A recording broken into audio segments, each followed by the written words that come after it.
Welcome back. You're watching the India development debate. Now, the Modi government's macro worries are only growing by the day. The rupee has slipped further today, touching an all-time low of 73.41 to the dollar before recovering a bit towards the close of trading. The plunging rupee has also roiled the sentiment in the equity market, with the Sensex tanking more than 550 points on an all-round selling. The Indian currency's continuous fall, coupled with a surge in crude oil prices, is sure to have a cascading effect on the current account deficit, which is ruling, remember, at unacceptable levels. In a bid to stem the rot on the rupee, the RBI has now allowed oil marketing companies to raise dollar loans abroad, although the real impact of the move is yet to be tested.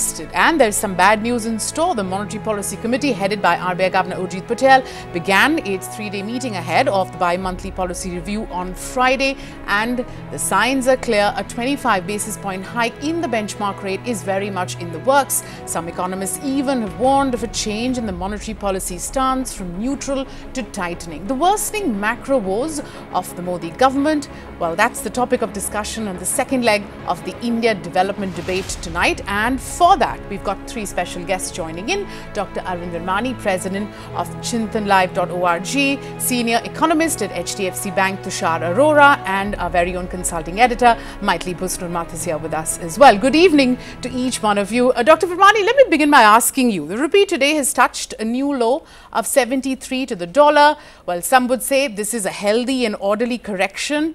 Do you believe that's the case, or has the time come now for an aggressive intervention? Under normal conditions, I would not really worry about the exchange rate depreciation at all. In a free market exchange rate, except for volatility, if there is a real overshooting, which seems possible in this situation, it would correct itself. But the problem here is the combination of oil prices in US dollars rising almost continuously for the last so many months, partly, perhaps mainly due to the whole problem of Iranian sanctions, and the simultaneous depreciation triggered by a slowing of capital flows, perhaps some outflows. And what that means is it continuously translates into higher rupee prices, and those are a problem right now, because no matter what we say, politics matters. So it is very inconvenient at this point in time for the government to have this continuous increase in petrol and diesel prices being translated and going into the to the consumers. The rest of the problems are relatively easy to take care of, but in this situation it presents a dilemma, and there are both short-term things which can be done, but the long-term reform actions, in my view, are more important and make these short-term administrative measures more palatable. We can discuss that as we go along. What is the solution, in my view? We will come to that, but let me take it across to Tushar. Tushar, there's no denying that the optics aren't looking very good. But, let's quickly address what you heard the RBI just earlier this evening do, and that is liberalize rules for oil marketing companies to borrow overseas and also ease some hedging norms. Now, what's the impact this is going to have? And I'm also asking with a certain degree of skepticism, because the earlier ECB relaxation didn't quite help. So, will this one?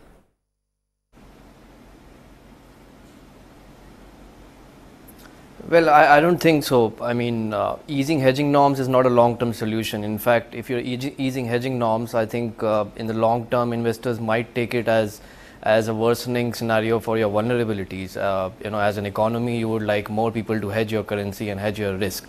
So I don't think so. It is a long-term solution, but it might, bring in more dollars maybe in the short term. In the long term, what we really need to focus is this $80 billion of current account deficit, which we are going to face this year.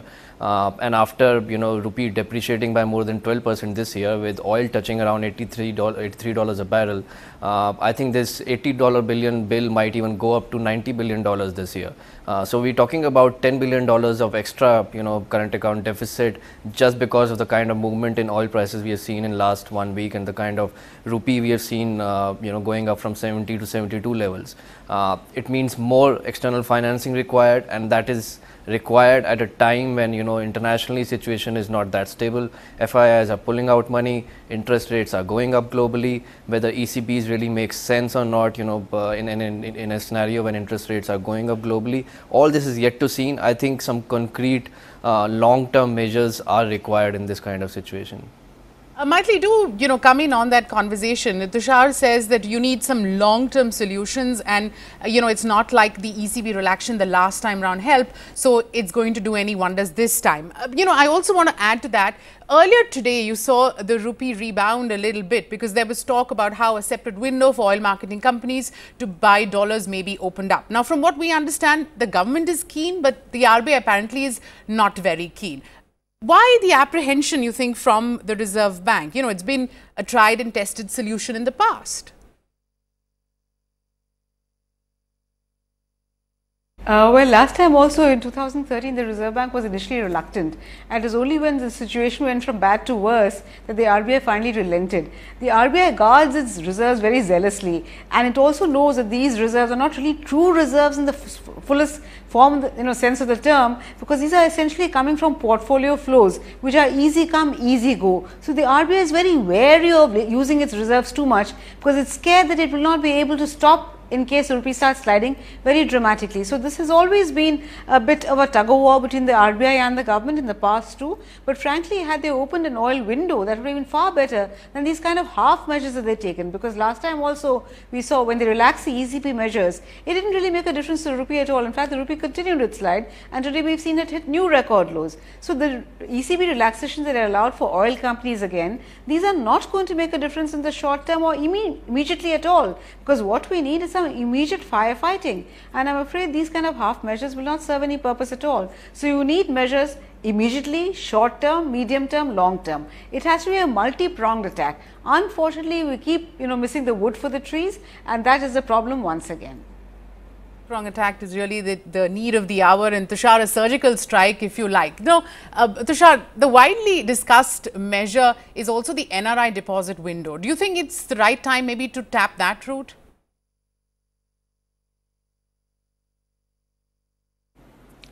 I think just before election, I don't think government would like to send that signal out. I think one of the the major success that this government has showcased or has highlighted is the improvement in macroeconomic indicators, or the the main ratios we track. Though, so we talk about fiscal deficit ratio, we talk about improvement in current account deficit ratio.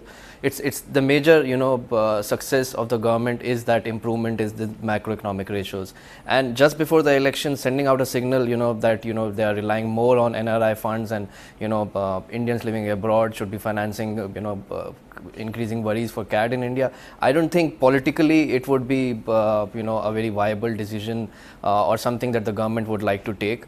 And having said that, I think the situation is not that dire also at this moment that you need to tap that route. I think there are a number of other measures you can take in the short term, or whether it is financing CAD or on the capital account side. I think that would be the last resort which government would would be interested in taking in.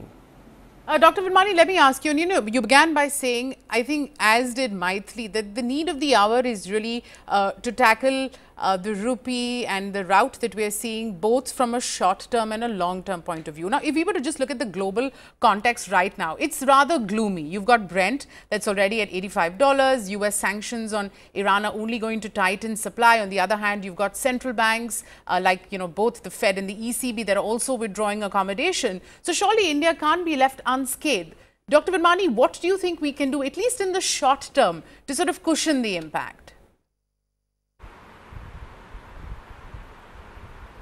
See, I have dealt with many crises. There's always a short term and a long term, and they go together. They are not separate actions.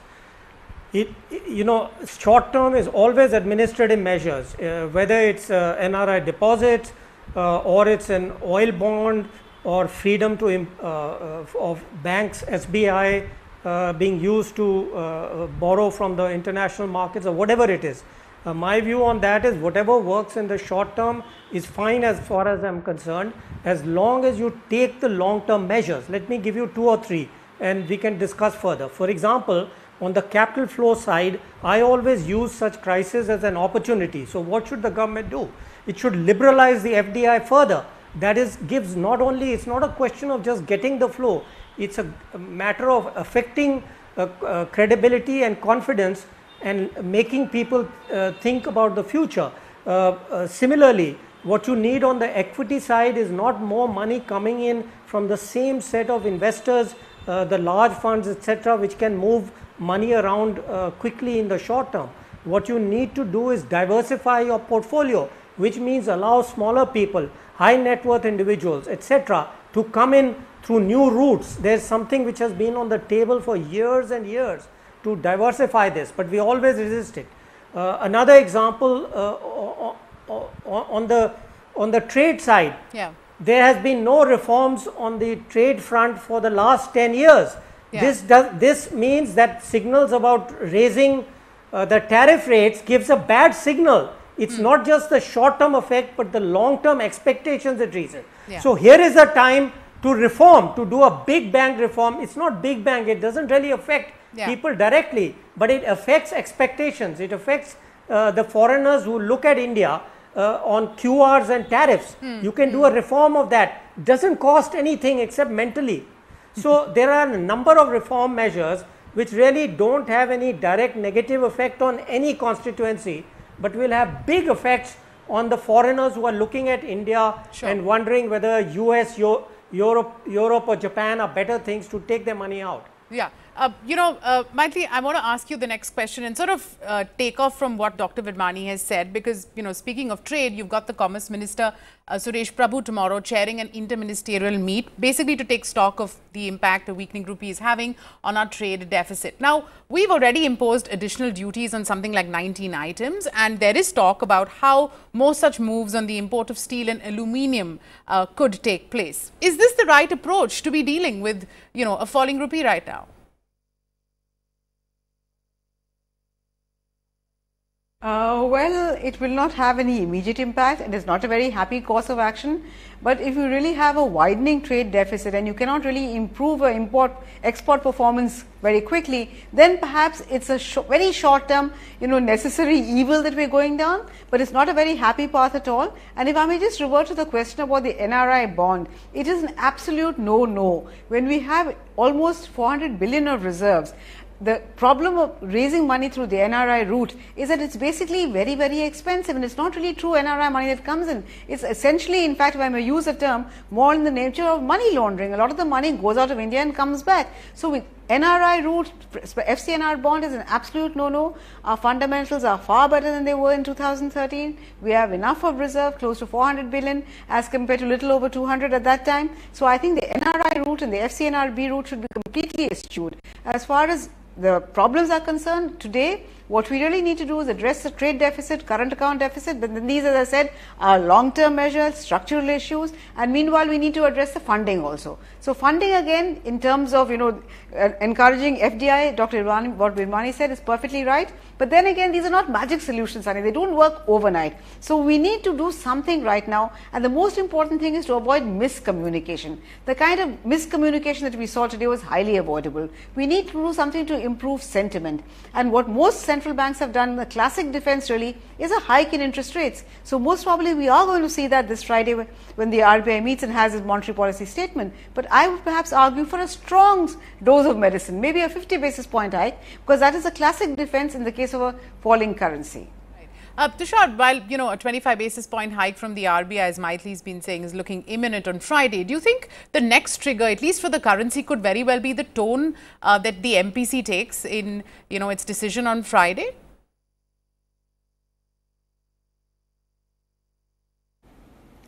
Well, yes, tone, if they change their stance from neutral to maybe tightening, or that they are not accommodative anymore, that could really mean that they are looking at inflation expectations, they are looking at imported inflation, they are looking at the currency risk. Mind you, I don't think they would categorically mentioned that they're doing this rate hike to stem the depreciation pressures. I don't think they would be, as an inflation targeting bank, I don't think they would be willing to take this stance, but they would be focusing more, on the risk of imported inflation, highlighting some correlations and regression results that, this much depreciation leads to this much increase in inflation. And this is how they're looking at, the risk of inflation expectations going up in the time to come. So I think a change in stance could very much, change the story for the markets. But I think more than that, to be honest, I'm a bit confused as to whether this rate hike would really help, rupee, because oil is going up, and I think at this moment it is really about the current account deficit bill and the trade bill going up for the country. I think emerging market consumers and emerging market corporates and companies have had a great time, a long rally of cheap money flowing in from developed markets. Now I think it's time to pay back a little bit, and I think a little bit of decline in consumption, little bit of softening in growth is kind of something which would really stem currency pressures to a certain degree. I think that's the only bit I think which would evolve through various measures, whether you talk about interest rate hike, whether you talk about curbing your imports. I think end of the day some bit of moderation in growth will have to come, which will ultimately stem your current account deficit pressures. Right. Maitli, let's talk about the silver lining in this. A section of economists believe, and they sort of continue harping that a weaker rupee will give a big push to our exports, which badly need to take growth to that 8% plus level. What's your take on that argument? Well, the exchange rate does make a difference, but remember, the exchange rate is only one factor. In fact, most studies have proven that it is the demand for exports that is more important than the exchange rate. Of course, economists can argue endlessly about it, but the fact is that global demand is very important. And at a time when countries are raising protectionist barriers, we will not see much global demand also. So that really is a worry, that normally the weakening of the rupee should have helped exports tremendously. We're seeing a slight improvement, but not as much. So the fact is that we'll have to address both the trade deficit, the current account deficit, and of course the funding. And the fact is that services exports, which were a big blessing for us, they are also going to get hit, because the kind of restrictions that we've seen Trump impose on terms of things like H-1B visas, service exports are also going to be affected. So altogether, not a very happy time, and the external sector has always been the weakest link as far as India is concerned. And once again, we are finding the same problem, and the issue really boils down to the fact that we encourage portfolio flows rather than direct investment, unlike China, which opened up on portfolio flows much after they opened up on foreign direct investment. So I think we are in a way paying for our sins. Dr. Virmani, we are also witnessing, what many would call the worst trade war skirmish, or, whatever it is that you want to call it, between two of the world's largest economies, the US and China. Considering that, tariffs could push up inflation as it takes a toll on the currency exchange rates, how do you see the impact on India? See, firstly, people have this old results, which I myself did a paper, that exchange rates translate immediately into effect on exports. They don't. We have preliminary work which I did with Dr. Bala, but new results in the US show that there are lags, there are bigger lags now in impact. This has happened in the last 20 years because it turns out that financial markets have developed a mechanism for countering this effect. So what you are seeing now and will likely see for the next 6 months or so are the effects of your real exchange appreciation, which happened last year, not the effect of the depreciation this year. That will take 2 years to go through. So I don't agree with those who say it doesn't have any effect, or those who say it has an immediate effect. Now the second part of it is connected exactly to the policy recommendations which I have been talking about. The trade tariff war, I call it. I think trade war is a misnomer. There is a tariff war which creates big opportunities for India to attract both FDI and global supply chains. But unfortunately, we are very badly positioned to do that because we have not reformed our trade structure for the last 10 years. And one simple example of is the index of EODB of the World Bank on external trade. Our external trade EODB index has not budged for many years, neither during this government nor the previous government. So that is an area where we need to one of the areas we need to focus is to improve the EODB for external trade, because that will also attract FDI and will also promote exports. Okay. Maitli, I just want to bring it back to the domestic situation and the recoil effect that I think, all three of you have been talking about in terms of for the current account deficit as well as the fiscal deficit. Now, the government very, confidently cut the borrowing target for the rest of the year just last week, hoping for some sort of tax buoyancy. Looking at the GST collections for September, where are the additional revenues going to come for the government, especially at a time when you're looking at an inflated import bill as well?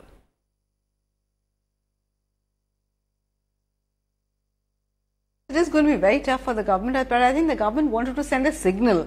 At that time, there were worries that bond yields are going to rise very high. So the government wanted to send a signal that we are very confident. And let's remember, signals do matter. Sentiment does matter.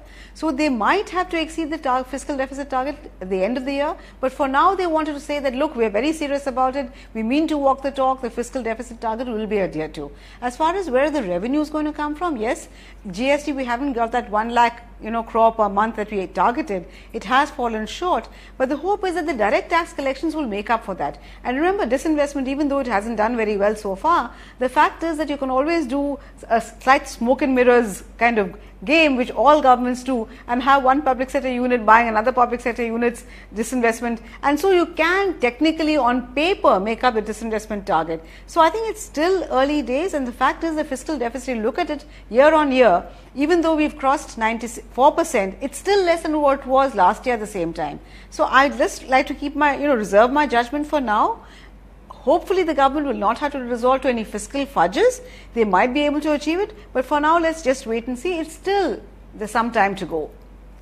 Tushar, we started this discussion by talking about how the optics are not looking good, and I think one thing that the government has come under a fair amount of pressure for is fuel prices. They're at a record high. I mean, folks like me in Mumbai are paying something like 91 rupees a litre at the pump for petrol. How do you see that sort of play on the inflation side, and especially ahead of the general election?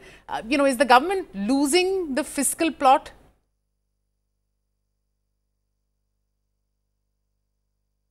I think before I come to inflation, I would just like to add a point on the borrowings front, and I think we have run some numbers on this front, and what we believe is that government will ultimately have to resort to some sort of expenditure cuts.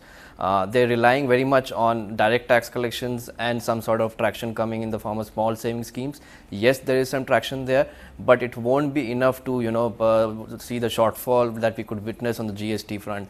Plus disinvestments, I think last year was very good for equity markets. This year it's not the right time, and I don't think it would be as easy as it was last year for the government to really pull in the numbers on the disinvestment side. So I think expenditure cuts is something which we are expecting in the last quarter, which government will have to ultimately resort to. On inflation, you're exactly right that fuel is a big problem. On one hand, we have fuel inflation touching almost 5 years high, but I think the comfort is that on the other hand, food, on which we spend a lot, almost half of our expenditure goes into food.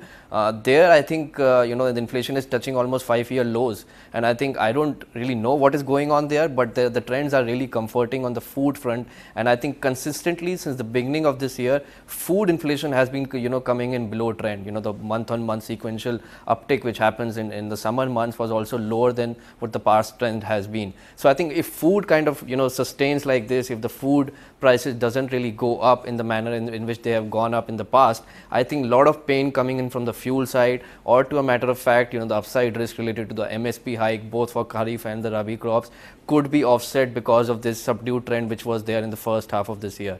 So I think overall inflation story is not as bad as it is generally believed to be. Food is, I think, taking off a lot of pressures. Fuel, yes, I think is going up, and that could really affect the expectations part of the story, and that is where I think RBI would be a bit worried about. All right, Tushar, unfortunately we've run out of time on this debate, but I want to thank each one of you, Maitli, Dr. Virmani, as well as Tushar, for really sparing the time for us. Thank you so much.